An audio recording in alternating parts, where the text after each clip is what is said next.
that was the one thing that was probably the most eye-opening. It was on reservations, they know us. They trust us to an extent. They know that we're going to bring food, but they didn't feel like we were really fully partnered with them until we started listening to them and saying, because like we said, we would have been bringing the culturally appropriate foods and like, thank you for the blue flour. Like we don't need flour and stuff to make traditional foods that take weeks at a time. We want you to listen to us on what we need. We need the same things you need for your kids. You're a busy mom. I'm a busy mom. And I want chicken nuggets and mac and cheese and, things that I can make my kids quickly so that we can get to our next activity.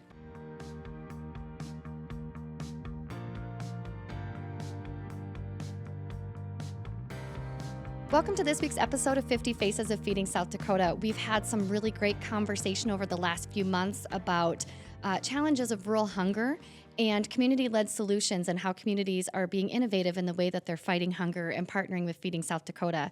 And today we're going to start discussion about some specific communities in South Dakota. Most in particular this month, we're going to talk about Native communities and the additional challenges that come with food access in Native reservation areas, as well as the work that Feeding South Dakota and our partners are doing to fight hunger in these high food insecurity counties. We have Lori Dykstra joining us again today to kick us off. Thanks, Lori, for coming back. Absolutely. Always appreciate having you. So, as I mentioned, we've had some really great conversation. I mean, here we are halfway through our 50th anniversary year, and it's been really great getting to bring a variety of people on and talk about different things. But I think we get a lot of questions from people about what are we doing in Native communities? How are we serving on Native reservations and helping? Because there's this great awareness of the high food insecurity rates. Even when you think about like Pine Ridge is in one of the top 5 most food insecure counties in the nation. And so that really shines a spotlight on it. And so let's talk a little bit about that. When you started as CEO with Feeding South Dakota, what was your learning gap, or what did you have to learn about Native communities to understand how best to work with them? Yeah, I first of all, I'm still learning. Yeah. I feel like as much as I've learned, I still only know a little bit.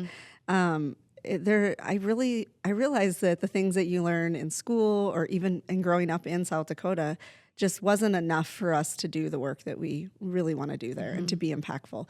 And so we were lucky enough to do a assessment with a third-party company, really go out and talk to Native people in their communities, asking what they needed and what they looked for from the food bank, what they wanted the food bank to know. And it was really eye-opening. I was like, I guess I don't know a lot. I need to learn. Well, it really ties back to, I think the important thing that you said about that is learning about what they want and learning about what we need to know, because we've talked about community-led solutions and how communities know best for the type of programming or the type of food resources to bring into their community. And it's not appropriate for us as a food bank to go in and say, well, here's what we're going to give you, right? Yeah. Because you're hungry and you need food. So we're going to bring this if it's not the right thing. So we have some partners in reservation areas. The assessment, though, talked to not just our partners, but to others within Native communities, right? Yeah, they spoke with guests that utilize our services and families, our existing partners and other people doing food insecurity work in the community, talk to tribal leaders and other entities that are doing other work, not just food insecurity work. But one of the things that was just so amazing to me is that, if you ask people what they want, they will tell you. And so we hear it all the time on social media. Yeah. We get a lot of feedback. Yeah, it's so funny. It's like, you mean we don't just know best? No, if you ask them, they'll tell you. Yeah. And so one of the best examples, and you and I have talked about this, we're like, they're going to want culturally appropriate foods, and we're going to go and we'll go order all these culturally appropriate foods that they want. And then we went and we talked to people, and they said, we don't want to make breads that take 3 weeks to make like our ancestors did. We are like you. Like they're like, what do you feed your kids after school? Yeah, you need something quick. I want mac and cheese. I want chicken nuggets. And I'm like, oh, I didn't even think about that. So if we would have just put those foods on the menu for their agency partners or just brought those to them, they would have been like, this isn't what we're looking This for. isn't solely what we're looking for. Yeah, you and right. I don't make our ancestors' foods Right, anymore. right. I don't make food that my grandmother made that took weeks to make. I do, but it's like once every 2 years. There's one dish that I will make. You're not making it every night for your kids. No, though. I'm not. And so it was just, again, if you ask, they'll tell you. Yeah. And so rather than us make these assumptions or just thinking that we know best, that was probably the biggest thing, is just sit down and learn from them. Mm-hmm. And that's what really opened our eyes that we need to do additional learning, right? Well, and perception, I think, I've talked a lot about how much working at Feeding South Dakota has humbled me and really opened my eyes to the realities of other people's situations. And I think there's just a lot of perception about what people who live on reservation are like. Yeah. And I have had the great privilege of visiting with agency partners and traveling through the beautiful country that we have here. We have 9 reservations with a variety of tribes within those reservations. But, the challenges in tribal communities really are not tribal tribal member issues entirely. No, they're not. It's interesting that I think that that's what I thought, that, I thought that we're going to learn something from these tribal leaders. They're going to tell us this is what the challenge is on a reservation. We got out there. What we realized is that it's very similar to the rural landscape because they are rural. And so the same, there are additional challenges, but a lot of the challenges are just strictly rural challenges. I mean, it's hard for us to get food to our very rural communities anywhere in our state. But then the added challenge on a reservation is they may not plow their roads. They may not have the same road system that we have. So getting the food in the trucks down gravel roads during bad weather is just more challenging. So it's a rural challenge sort of on steroids, like a little bit, it's just a little bit bigger than that. But we were trying to make it into something different, and really how we solve some of those rural challenges, we needed to do those same things and just open our eyes that it's a little bit more difficult in those areas where they don't have the same resources to plow the roads or to get the food up to, people don't live on the main streets. They live a mile off the road. That's really a rural challenge. That's not unique to just native reservations, because if you go out to a farm community in South Dakota, you're going to see people living a mile off the road. Yeah. And also at the same time, there's not as much food access points. So grocery stores are few and far between, but there are convenience stores. And one of the things that I learned through this work is that federal benefits are different for Native American individuals. So we'll take SNAP as an example. There is a program, the Federal Distribution on Indian Reservations, which is a USDA, a federal program that provides commodity foods, and individuals who live on reservation have the choice to receive that distribution of food items or SNAP benefits. They can't do both. And so when you don't have a lot of grocery stores available to utilize those SNAP benefits, you're more likely to choose that commodities distribution. But having to pick one or the other and understanding how to use those benefits, I think it's confusing. SNAP benefits can be confusing for anybody, but then when you have the extra this or that added in, I just found that to be so interesting, understanding that people who are hungry are treated differently in Native communities or on reservation than they are off. Yeah, and how do you make that decision? You don't know what you don't know. And also the SNAP benefits don't go as far in a convenience store, because you're buying milk at maybe $7 or Cheerios at $10 a or box. you're buying the pop or the sugary foods that have turned out to be such a detriment to the health of individuals because their bodies just don't process it like ours do. That made me think of the cultural learning series and some of the things we learned from that. Maybe. Yeah, we've both been facilitating that. And I guess, one of the things we should say is that we don't consider ourselves experts. No. We really just, this cultural learning series was an opportunity to learn and facilitate conversation among our team to help them understand, because we serve so many Native communities. We wanted our team to have a broad understanding of, you kind of mentioned the things that we maybe didn't learn in school. Yeah. I remember, so this is, taught, or I mean, not taught, it's shared stories from individuals on reservations in 4 states. And this was born out of a project that we had. It's a 104 West collaborative, or 104 West collaborative is 104 West is actually the access point where 4 states come together. It's Wyoming, Montana, North Dakota, and South Dakota. And we, through a grant through Feeding America, were able to bring the different food banks in those 4 states to work with the Native people in their states and learn from each other and really share stories, share best practices, share all kinds of things that we can do so we can better serve these communities. And one of the best things I think was born out of it was this cultural learning series where people from each one of these reservations shared their personal stories through this beautifully illustrated, video series. And we've been lucky enough to be able to facilitate these, and with our staff and our board members and some of our partners will go through this.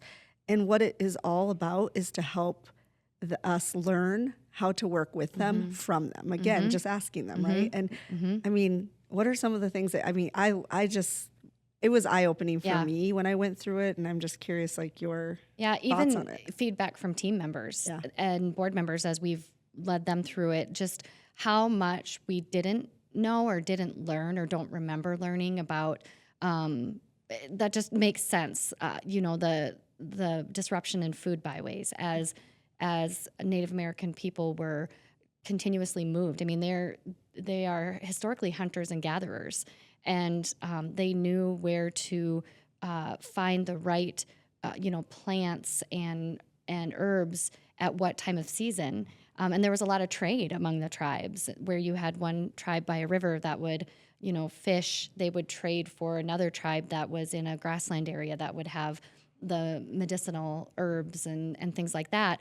And as we were colonizing the United States and pushing them out of those native lands and eventually onto reservations, they are on lands that don't meet those needs. They're in areas that, even talking to some of our community partners, gardening isn't an option. Yeah. Because you think that's a easy solution. Well, start growing your own food, but there's not water access. Yeah. There's not the equipment and the tools to do that. If you think about some of our reservations are right around the Badlands. That's not dry, an ideal location for gardening. It's dry, right? And so, or farming or any of that. Yes, right? The solutions aren't that simple, and it all stems from what this culture of people knew really was taken away. It was not allowed, and so they had to like reframe their thoughts and figure out that survival process.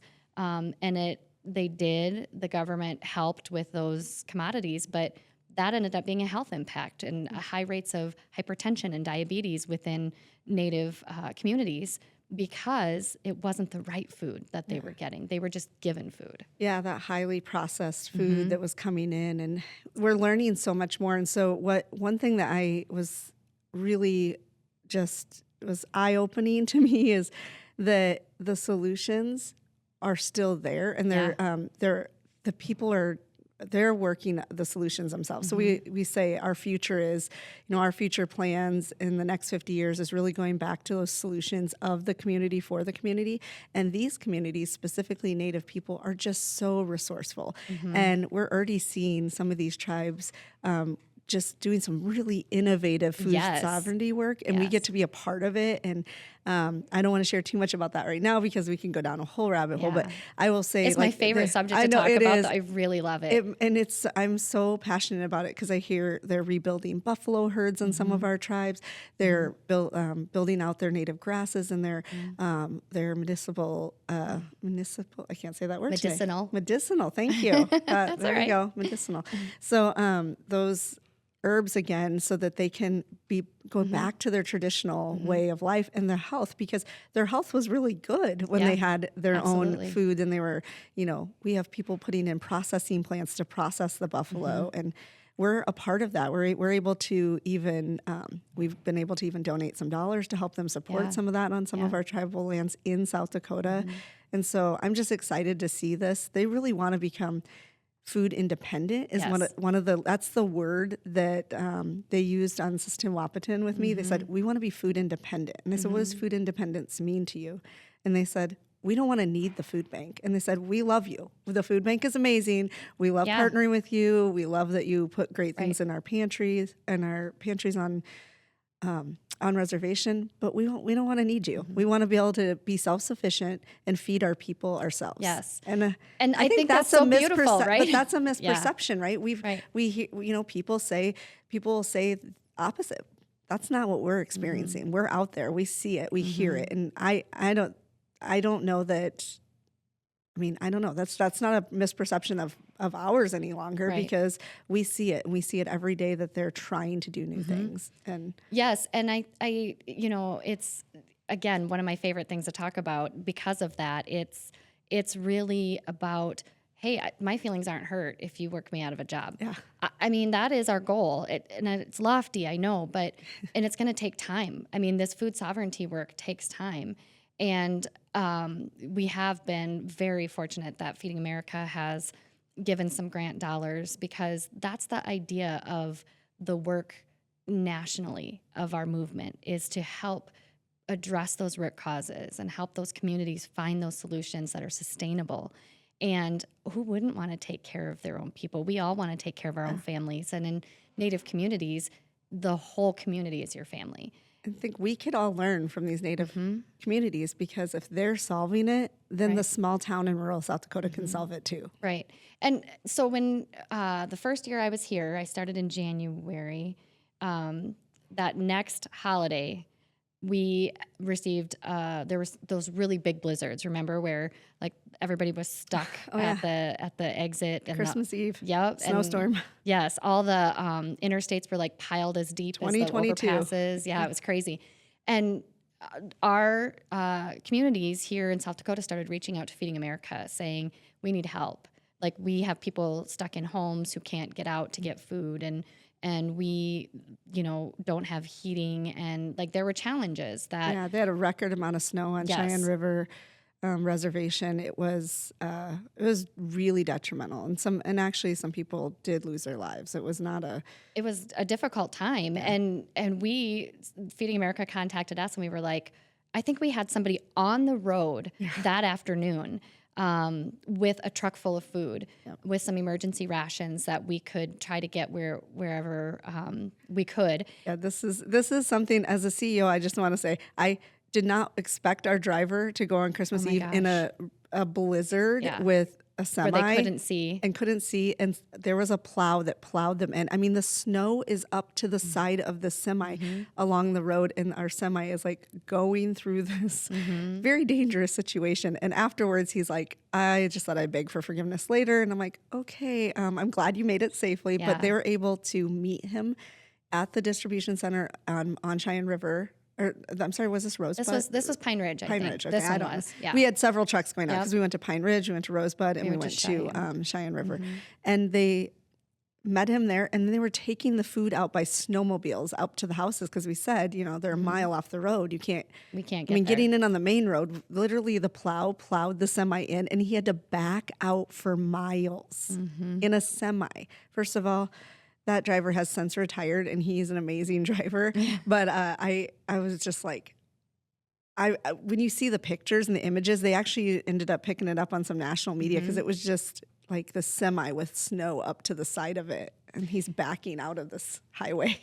I feel like I have to sidebar a little bit and just say that just demonstrates the passion that our team has for this work. I mean, I'm pretty sure I've said it before, but every person who works here, just that they're passionate, that they want to do everything they can to help people. And this is a prime example, is just saying, let's go, we got it. I mean, when we contacted the ops team in Sioux Falls and Pierre and Rapid City, which was this particular situation, but earlier in the event, Sioux Falls and Pierre, they were like, we'll go today. What can we do? We're going to start loading food now, right? Yeah, and our driver that I was mentioning, he since retired. He didn't leave because of this, just to be clear. He just retired, but his name is Jim, and I don't know if he listens, but if he does, Jim was an incredible driver, many years of experience, and so I wouldn't say every driver should do this, but he definitely was a very experienced driver. But he stayed over Christmas on reservation in his truck in a hotel, and he spent his Christmas serving the reservation because that's where he said he was most needed. And that's amazing. He had to give up time with his family to be there. And that's just, you and I were on the phone with FEMA and, all kinds of people trying to get a Black Hawk helicopter to drop food. Didn't work. Apparently they didn't want to give us a Black Hawk helicopter, or we couldn't ride on it. And that was a problem. That was a definite no. Something about, I don't know, waivers and I don't know. But I think, when I bring this up because, our prior conversation about food sovereignty and being able to provide food for the community,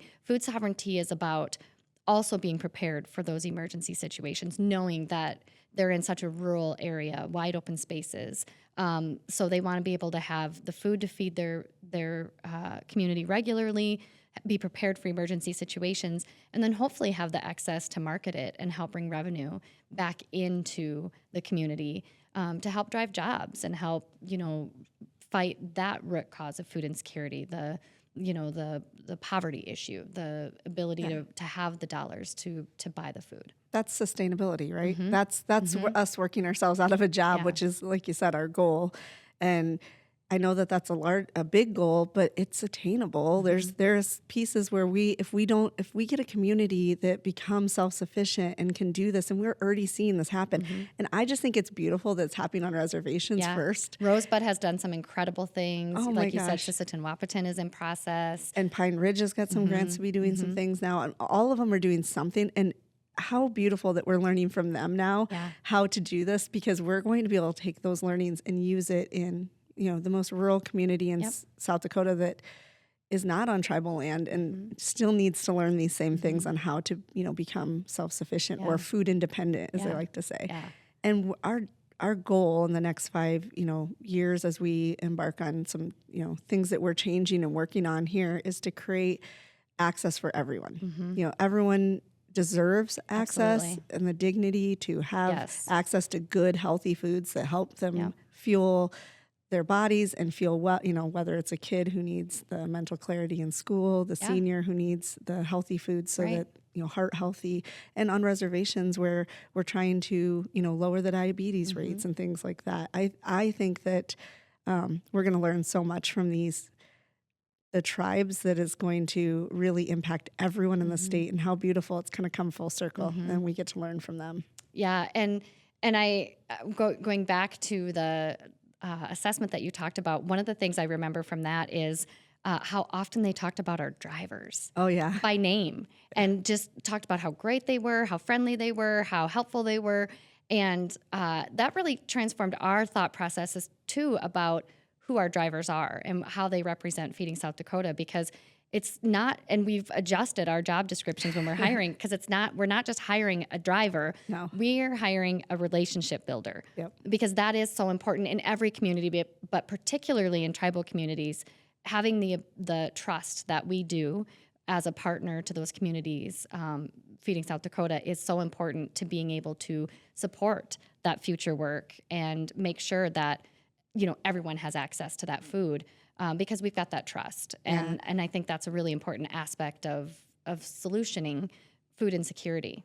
Yeah, when we were doing the survey, it was interesting that they did speak by name, and it was, you think about it, you're building that trust because you see that driver over and over again, and they know. And our drivers will say, hey, I didn't see Stacy at the distribution, and they'll ask the community members, how's Stacy doing? They also, the drivers, not only do they know the communities know our drivers know that community and know those kids, the kids and the families, and some of them even adopt dogs. yes, this I've heard. That would definitely be my issue if I was a driver. We have a driver that he's kind of known for adopting dogs. I think 3 now. 3 dogs off of a specific reservation that he goes out to, and there's some dogs that are for rescue, and he And he's like, I can't say yes to any more dogs because I have so many. I think he's got like a limit in his city where he lives now.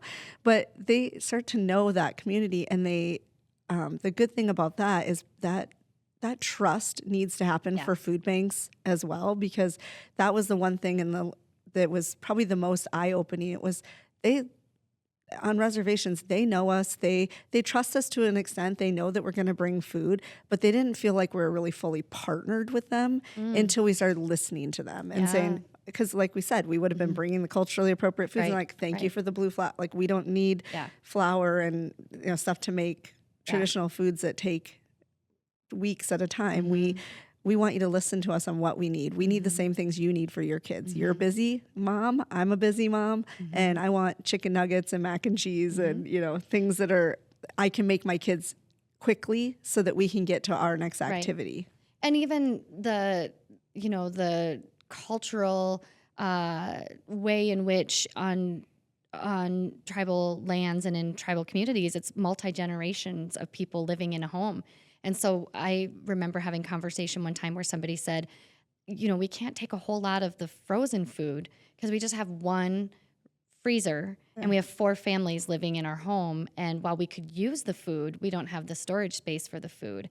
And I just thought that was such again, listening and being, open to, okay, more non-perishable food is important than the perishable food items. Yeah, and they were, even things like learning, with some of the projects they have with gardening and things, learning to can, because they can hold more canned items over the winter and really stock up for their family, whether they're making pasta sauces or salsas or whatever it is. They're healthy foods, they're for their family, but they're not taking up that premium space in the refrigerator. And that is something that's unique, I think, on reservations, that they do have multi-generational housing and that they live together and they cook together, they eat together. And that's actually a pretty neat experience too, because I didn't grow up near my grandparents. And so I think that's amazing to just have your family. So the family unit is such an important part of their culture and their shared experiences too, like whether it's sharing food, sharing meals. And so I love that as a food bank, we get to be a little part of that too. Like, even giving them food to be able to have that shared meal is pretty, like what we think as, I think of like a holiday meal, we get all our family together, but they get to do that all the time. All the time. And how great to have, have that strength and family unit. Yeah, for sure. Yeah. We talk about the family unit, we talk about the canning, we talk about, the specific things we learn. And that too isn't a lot different from all the communities across the state. I've had roundtable discussions with homeless communities who we learn from. And we have discussion with, individuals who are living alone or seniors and things like that. And so I do think, and maybe I'm getting ahead of myself here, but as we look at the future, you said earlier, community solutions, developed by or led by community. But that starts with us listening.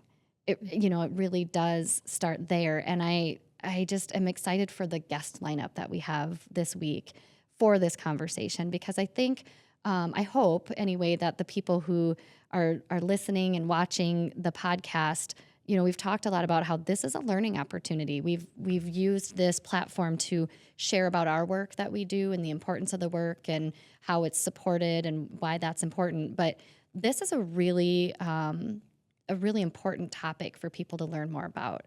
And while we're not going to be delivering the full cultural learning series, because that's not what this is for, I think that we have the opportunity over these next several weeks and the guests that we're bringing on to help people truly understand what food insecurity is like in these communities that are maybe a bit of a mystery to people, or maybe they have assumptions that we have the opportunity to sort of break through and help them understand the real face of hunger.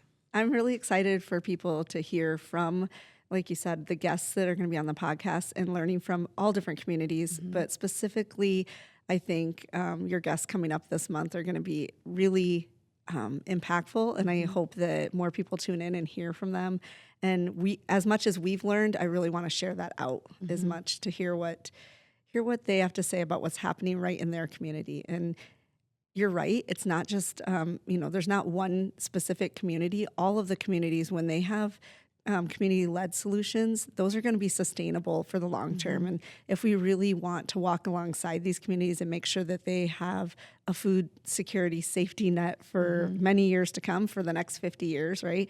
We want to make sure that we're working with them in their communities, of their communities, and just that's really where I feel like the sweet spot is for us and what we can do to really support these communities. And I think that our donors and our volunteers and our supporters all agree with that too.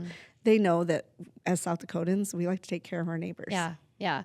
Well, in the last 50 years, we've evolved a lot how we fight hunger. I mean, we've a lot of things have happened, and COVID was another big evolution, and we're coming out of COVID, and we're looking at our model of service and evolving again into the way that we work. And we've always been able to say we're the experts at distributing food, right? Because we're doing it across the state. We have the infrastructure. We have all the things needed to do it efficiently, to do it well.